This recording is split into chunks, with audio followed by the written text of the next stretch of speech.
Companies and businesses that have delayed in filing their annual returns will from tomorrow, May 1, 2024, be paying more as a penalty.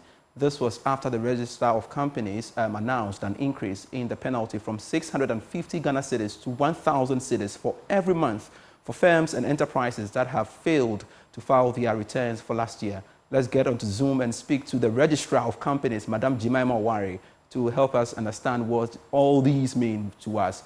Thanks so much, Madam, for agreeing to speak to us on Marketplace. Good to see you. Good to see you too, sir. All right, so first off, help me understand why you are increasing the penalty for businesses that have failed or wouldn't want to file their returns by the end of the day today. Of course, tomorrow is 1st May.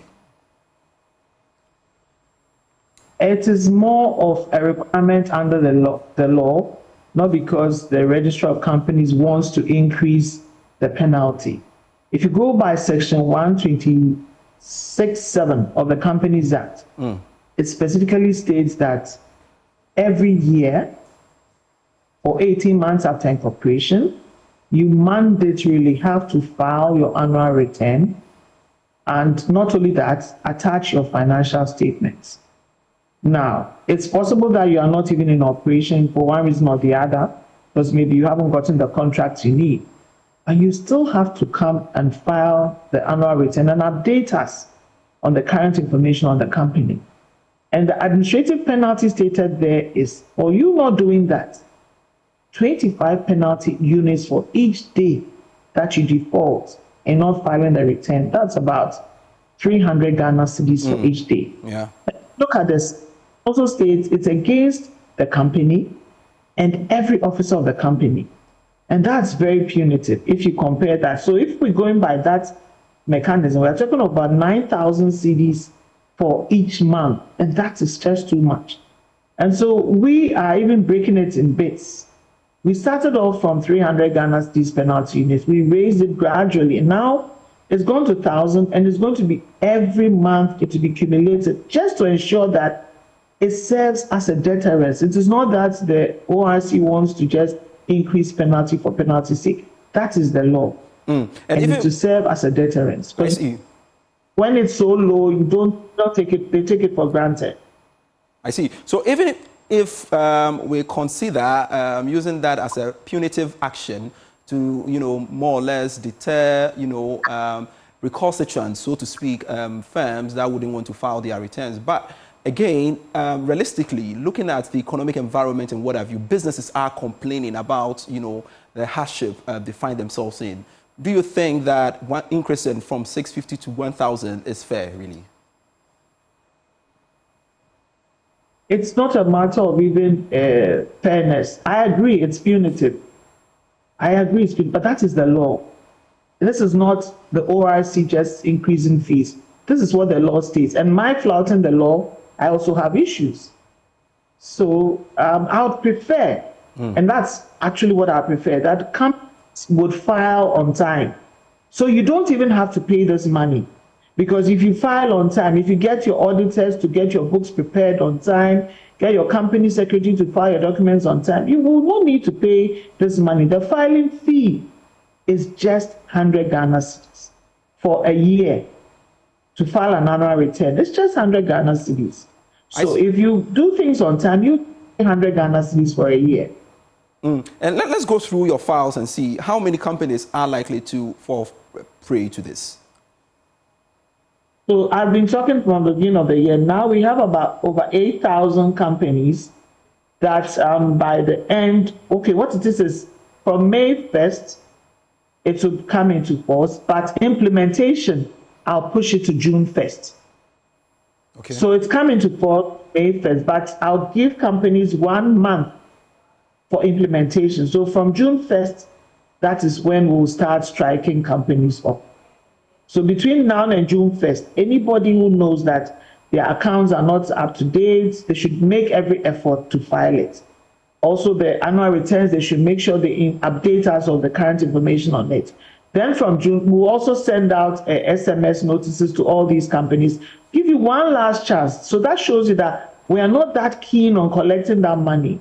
We're more interested in making you aware of your responsibilities under the Act than for you to comply with it. That's what actually this whole thing is about. Madam Owari, help me understand this. I don't know whether you've embarked on this exercise, but to what extent have you sought to find out why businesses feel reluctant to, comply with this directive?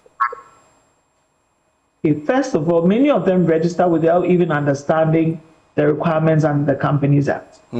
They just register because possibly they need a contract or, a visa or any reason. I mean, it's not really because they really want to register a company and go by its requirements.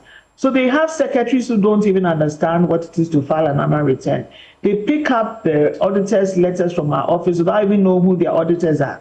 So when it gets to the points like this is the time they are now even finding their documents.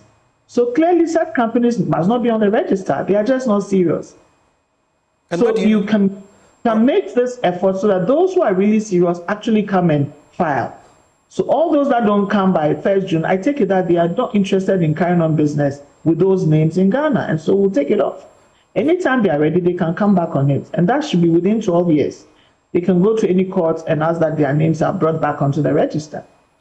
Then I guess fundamentally, we are getting it wrong right from the onset when businesses do not know the relevance of, filing their annual returns and the repercussions that comes along with it. So where exactly would you lay the blame and how do we fix it? How do I say it? You cannot do something that you don't investigate about.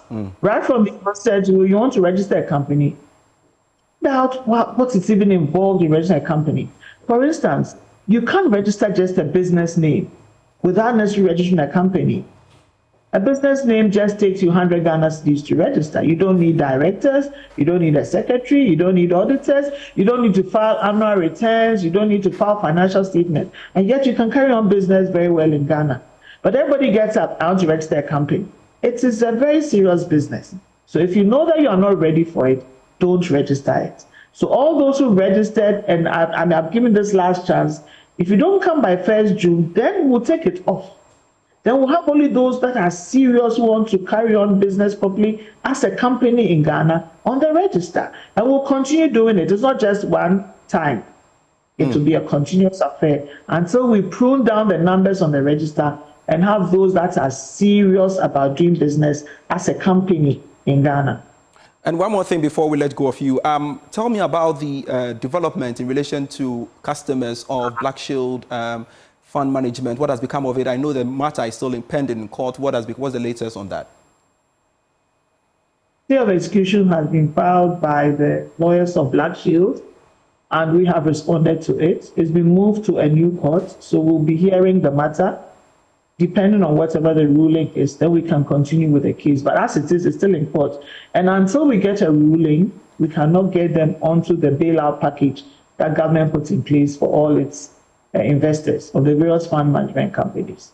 So until that time, we can't really help. Thank you so much, Madam Jemima Owari. We are indeed grateful speaking to us on the marketplace.